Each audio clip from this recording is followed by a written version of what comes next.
Hello विद्यार्थी भाइ बहिनीहरू, आज चाहिँ हामी ट्रिग्नोमेट्री पढ्न गइरहेका छौँ हैन। यो क्लास 10 को तपाईको ट्रिग्नोमेट्री रहेको छ हैन। बाँकी हामी अल्जेब्रा, क्वाड्रेटिक इक्वेसन र इन्डिसेस चाहिँ पढिसकेका छौँ हैन। बाँकी हामी त्यसका पनि भिडियोहरू ल्याउँदै गर्नेछौँ। आज चाहिँ हामी ट्रिग्नोमेट्री तपाईको त्रिकोणमिति चाहिँ हामी सुरु गर्न गइरहेका छौँ हैन। विद्यार्थी भाइ बहिनीहरू, तपाईको ट्रिग्नोमेट्री चाहिँ तपाईको यो राइट एंगल ट्रायंगलमा डिल गर्छ हैन। तपाईले देखिरहनु भएको छ हैन। एबीसी चाहिँ तपाईको एउटा राइट एंगल ट्रायंगल हो हैन।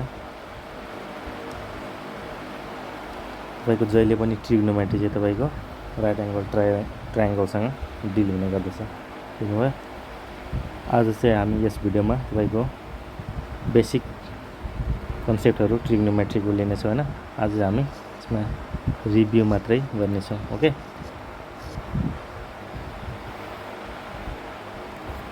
अब तपाईहरु सुरुमा मलाई भन्नु होला क्लास 9 को हैन। तपाईले केही कुराहरु सम्झिनु होला हैन। यो राइट एंगल ट्रायंगलको चाहिँ तपाईको एरिया कति होला भन्न सक्नुहुन्छ? राइट एंगल ट्रायंगलको एरिया चाहिँ तपाईको कति हुन्छ सम्झिनु भयो हैन? के हुन्छ तपाईको एकखेप भनेको 1/2 b * h सम्झिरहनु भएको छ? तपाईको बेस चाहिँ यो हैन, ट्रायंगलको बेस चाहिँ तपाईको b ले इन्डिकेट गर्छ हैन। हाइपोटेन्युज यस तपाईको h ले गर्छ। यो चाहिँ तपाईको के हो भन्नु त? परपेन्डिकुलर हैन। p ले इन्डिकेट गर्छ हैन। तपाईको एरिया चाहिँ 1/2 b * h हैन। बेस र हाइटको चाहिँ तपाईको हाइट हाफ हुन्छ। बुझ्नुभयो? त्यसैगरी तपाईको sin cos र tan को रेशियोहरु के छ भन्नु त? sin थीटा cos थीटा हैन। यिनीहरुको रेशियोहरु सम्झिनु भयो तपाईले? के छ भन्नु भयो? sin को तपाईले के ले इन्डिकेट गर्छ? sin थीटा ले हैन। p/h ले परपेन्डिकुलर र हाइपोटेन्युजको रेशियो भयो हैन। sin थीटा हैन। थीटा कति डिग्री छ भन्दा निकाल्नुलाई परपेन्डिकुलर बाइ हाइट गर्नु पर्यो हैन। तपाईको cos थीटा चाहिँ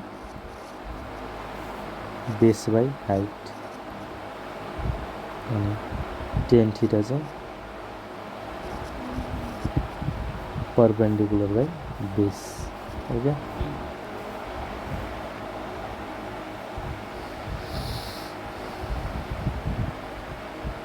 अनि तपाईको परपेन्डिकुलर हाइट हाइपोटेन्युज र बेसको रिलेसन के छ भन्नु त? h² = p² + b²। h² = p² + b² अर्थात h = √p² + b² पनि भन्न पाउनु हो तपाईले। यो रिलेसन चाहिँ तपाईको इम्पोर्टेन्ट हुन्छ जसलाई पाइथागोरस पनि थ्योरम भन्छ हैन। यो रिलेसनबाट तपाईहरुले p h b हैन कुनै नदिएको खण्डमा तपाईले पत्ता लगाउन सक्नुहुन्छ हैन। ल, तपाईहरुले यहाँ एंगलहरुको भ्यालुहरु दिएको छ हेर्नु त। यो तपाईहरुले याद गर्नुपर्ने sin 0 हैन। sin 0 मा 0 डिग्रीमा कति? 0 हैन।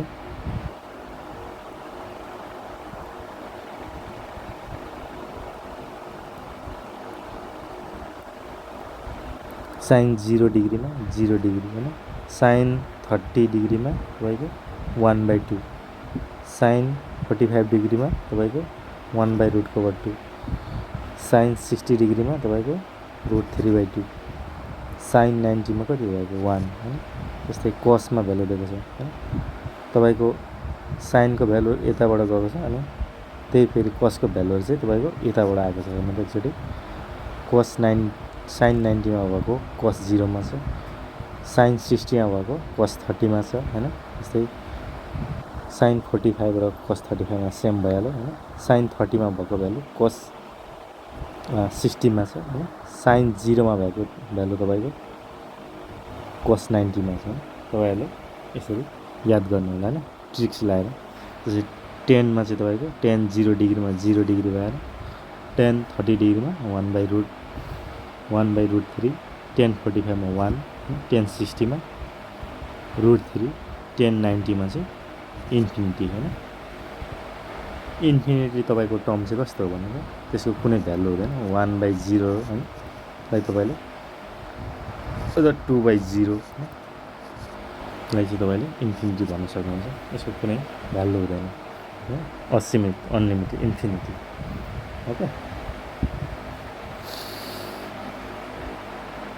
हैन तपाईहरुले यो भ्यालुहरु चाहिँ याद गर्नु होला आउने प्रोग्रामहरुमा चाहिँ तपाईले यो भ्यालुहरु चाहिँ युज हुन्छ अब तपाईहरुले चाहिँ एंगल अफ इलिभेसन र एंगल अफ डिप्रेसन चाहिँ बुझिराख्नु हैन तपाईहरुले ट्रिग्नोमेट्री इम्पोर्टेन्ट छ डेफिनेसन नआए पनि तपाईहरुले बुझिराख्नु पर्ने हुन्छ हैन विद्यार्थी भाइ बहिनीहरु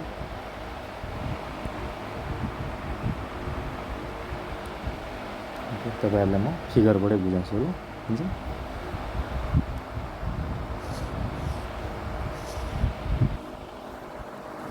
ए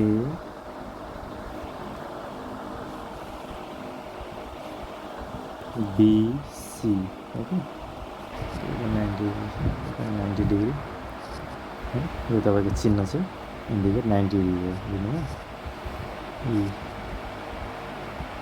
तपाई चाहिँ यहाँ हुनुहुन्छ ओके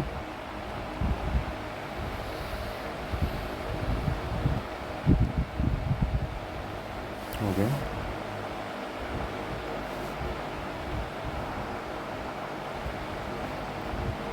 तपाईले सुरुमा चाहिँ एंगल अफ इलिभेसन बुझ्नु angle of elevation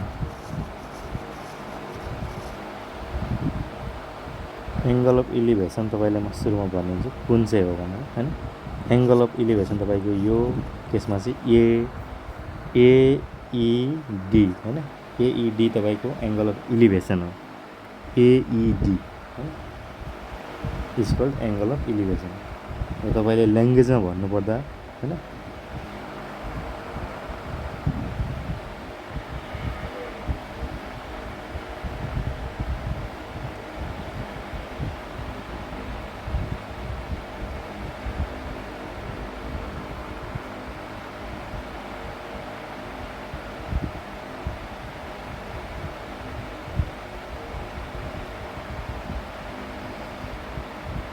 okay sorry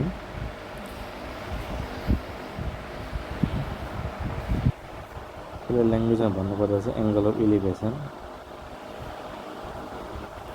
when an observer observes an object from lower place to an upper place है तपाईले लोअर प्लेस यहाँबाट चाहिँ अप्पर प्लेस यतापट्टि हैन यहाँबाट चाहिँ तपाईले यहाँ हेरिरहनु भएको छ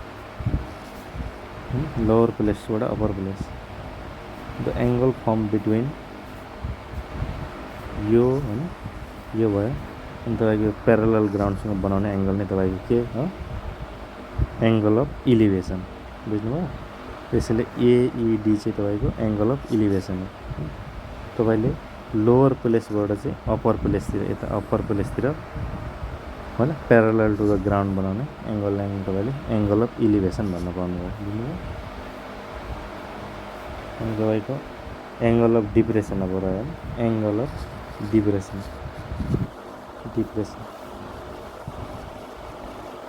एंगल अफ डिप्रेसन ओके तपाईको एंगल अफ डिप्रेसन चाहिँ एंगल एफ ए ई हो एफ ए उक्त फिगरमा हैन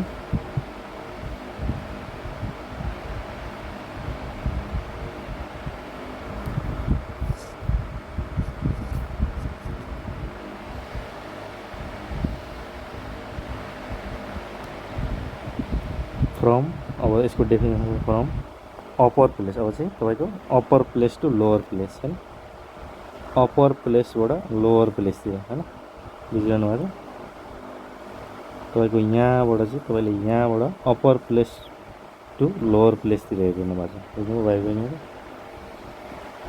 अप्पर प्लेस टु लोअर प्लेसतिर हैन अब हैन यसकै एउटा प्यारलल लाइन लिएर हैन यो चाहिँ होरिजन लाइन हो भन्छ तपाईँले, होरिजेन्टल बनाउने लाइन हैन। अप्पर प्लेसबाट लोवर प्लेसतिर हेर्ने र तपाईँको यो होरिजन लाइनसँग बनाउने एङ्गल नै तपाईँको एङ्गल अफ डिप्रेसन हो, बुझ्नुभयो। त्यसैले य ए ई चाहिँ तपाईँको के भयो, एङ्गल अफ डिप्रेसन, बुझ्नुभयो। यो चाहिँ तपाईँको एङ्गल अफ डिप्रेसन भयो। माथिबाट तपाईँले तलतिर हेरिरहनु भएको छ हैन, त्योसँग एङ्गल होरिजेन्टल लाइनसँग बनाउने एङ्गल चाहिँ तपाईँको एङ्गल अफ डिप्रेसन। तपाईँले फेरि लोवर प्लेसबाट अप्पर प्लेसतिर हेरिरहनु भएको छ र त्यो प्यारलल टु द ग्राउन्ड हैन, प्यारलल टु द ग्राउन्डसँग बनाउने एङ्गल चाहिँ तपाईँको के भयो, एङ्गल अफ इलिभेसन, बुझ्नुभयो। यति याद गर्न होला भाइ बहिनीहरू। ल आजको भिडियोमा चाहिँ यति नै। अब नेक्स्टमा चाहिँ हामी न्युमेरिकल सल्भ गर्ने प्रयास गर्नेछौँ। थ्याङ्क यू भाइ बहिनीहरू।